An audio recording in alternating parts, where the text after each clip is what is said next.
assistant coach, third base coach, Harrison DeNicola. Off of a 2-1 loss to the Wild Things here. Another close one.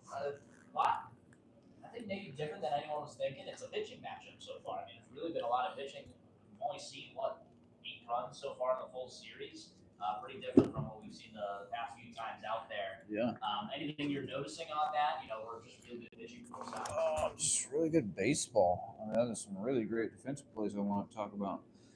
That cut and relay there with Bobo. Hank did some really good communicating with Davis and then getting that perfect play at home. That was nice. Quinones with the little block ball, pick up, throw at second, big time out.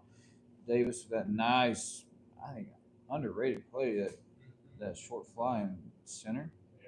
Man, that was a crazy play. And that play he almost made, up the middle.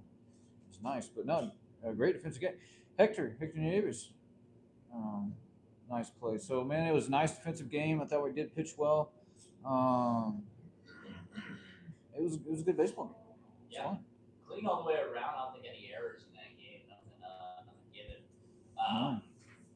Just ended up being one inning where 2 runs came across against Matt Fernandez there. We kind of hyped it up as the revenge matchup for Fernandez. I thought he looked good. 4 innings of work where he was shut down baseball, went back out for that 5th. Third time around, it was the bottom of the order. Hernandez that led off a single, then another single from the top of the order for Morgan. Played just kind of situational baseball after that. It was bases juiced. I want to toss this to Ken first. Ken, you actually went to go talk to him with bases loaded, nobody out. What was said there? Obviously, Tyree Reed. What do you talk about on the mound? Matt had been throwing the ball well, so and facing Tyreek, obviously they're 3-hole with bases juiced. He knows not to leave anything over the heart of the plate. So we wanted to get after him. Matt felt like we could go cutter their first pitch. Ended up being a foul ball, and then I said, "Let's go fastball in."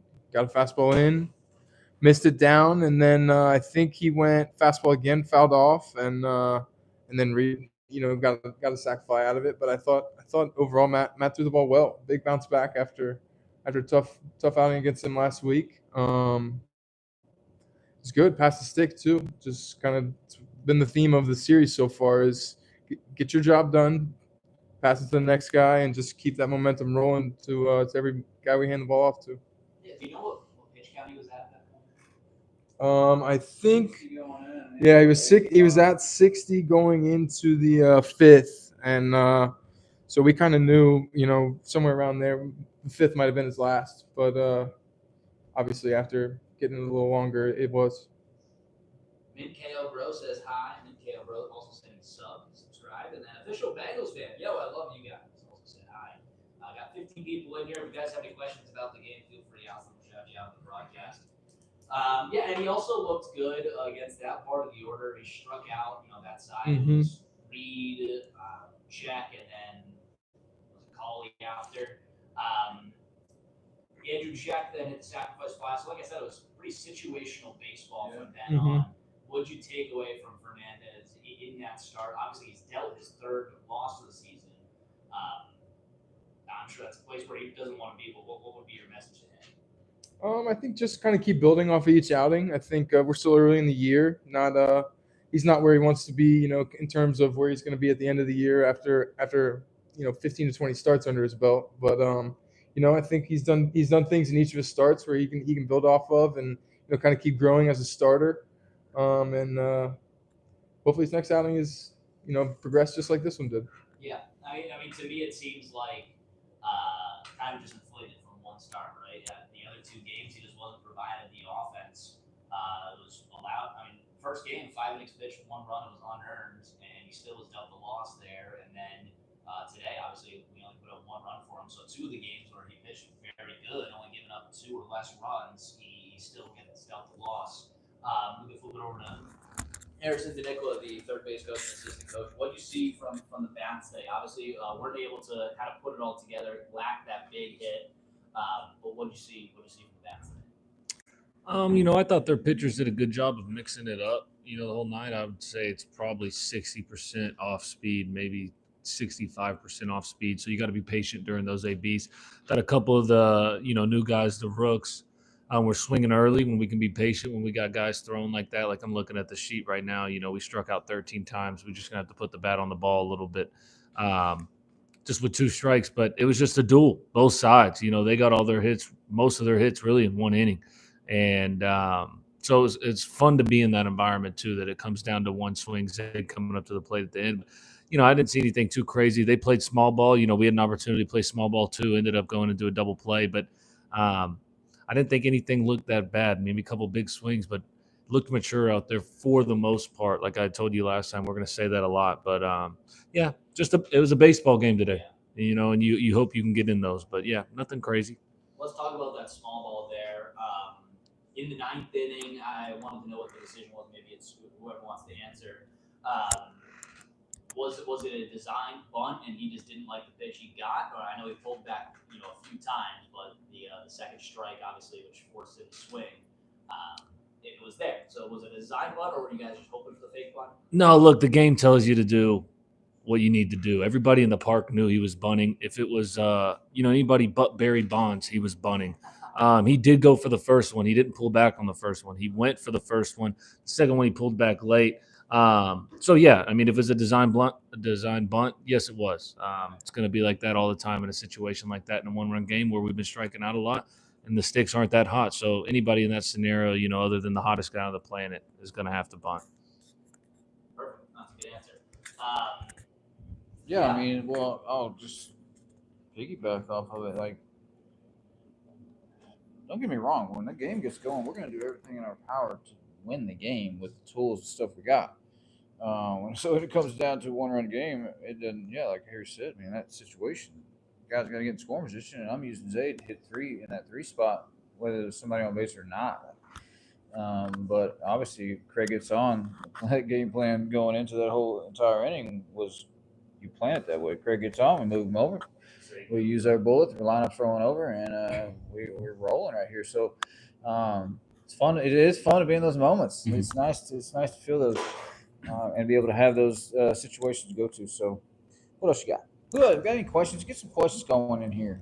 Stitch Girl says hi, and then Hey, Alonda Merriweather just said WTF. I don't know what she was talking about, but she don't, man. but She don't. yeah, if you guys have any questions, feel free to chime in. We'd love to talk about the ball game.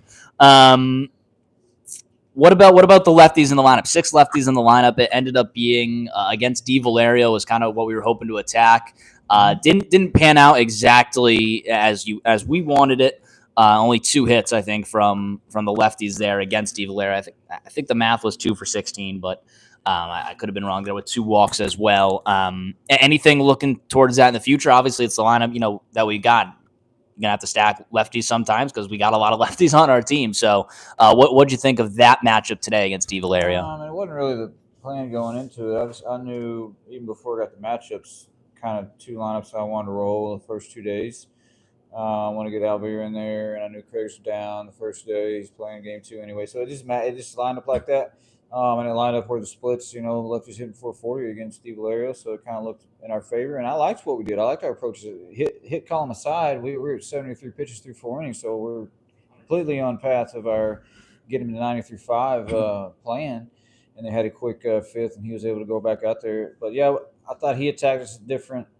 Kind of had a little game plan against us, use heavy split against a lot of those lefties. And the thing about if you're facing guys, it can either get you locked in or you're going to get hurt. And I thought it kind of helped him find his split a little bit more.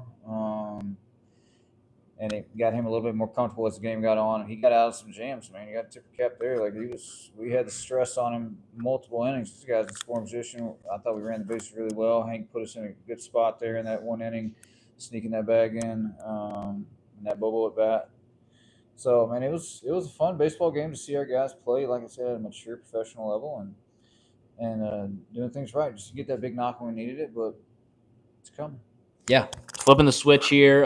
Still trying to go for the series win. I think the first one just eludes you a little bit. It's kind of like getting your first hit in college. You don't get in your first at bat. It's just gonna take you. Pressing it. Yeah, Pressing it exactly. So still trying to get there. You got your number 1 pitcher on the mound.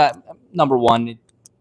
opinion based, Number but one in the fans' hearts. yes. So Gamer on the mound there. I guess still waiting to see, kind of that signature appearance from Gamer. He looked very good in that exhibition game. Has just let up 2-3 runs in each start. What are you hoping to see from Gamer tomorrow? I mean, I was telling starters, you grade your outings in fives. You got one great one, you got one bad one, and then you got three that are kind of an average of what you are. Like Fernandez tonight, I think that 5 innings, 2 runs, I think it's an average of what he is. It's not just a great one. It's not just he had his bad one, so I'm expecting a good one and then another average of him. So, but that's just kind of the way you judge him. But yeah, for Galen tomorrow, it's just he's getting a little bit deeper into it now. I think he's kind of starting to understand a professional routine, and so I'm excited to see this is his second game of the week, and he's going to get a 6-day rest. So we'll see where it goes. I feel good with where we're locked and loaded in the bullpen, and it's going to be a fun one to be able to finish off Memorial Day. Yeah, still got a pretty fresh pen. Only 2 pitchers used today. We could talk about him as well. Will Karsten. Looking like the real deal out here, Ken. Yeah, I mean, we were just joking. Comes in after we picked him up. Series at Lake Erie, walks bases loaded, gets out of that jam, and kind of just taking off from there. I think we've used him almost every time in 2-inning spurts, which is good to see. It's been efficient. He's been attacking the zone. Last couple outings, his changeup's been a really good secondary that he's come out of the pen with, which is a big thing, coming out of the pen with not only the heater locked in, but also having a secondary that you can move around the zone and get swing and miss with. Yeah, absolutely. He was on the mound when my dad joined the broadcast. He was remarked by how tall he was, 6'7", and then that he was, still pumping 95, 94, 95 in there on the track, man. So it was good to see Will Karsten out of the mound. We'll do it again tomorrow, 5:35 first pitch here at EQT Park. You can catch that game. It's Sean Gamlin against the TBA for the Washington Wild Things. I think they'll be picking up someone. We'll shout out these last 2 guys. The Baseball Dude says hi, and Danny Berry Sports Highlights. Happy Saturday, everyone. We thank you for joining us.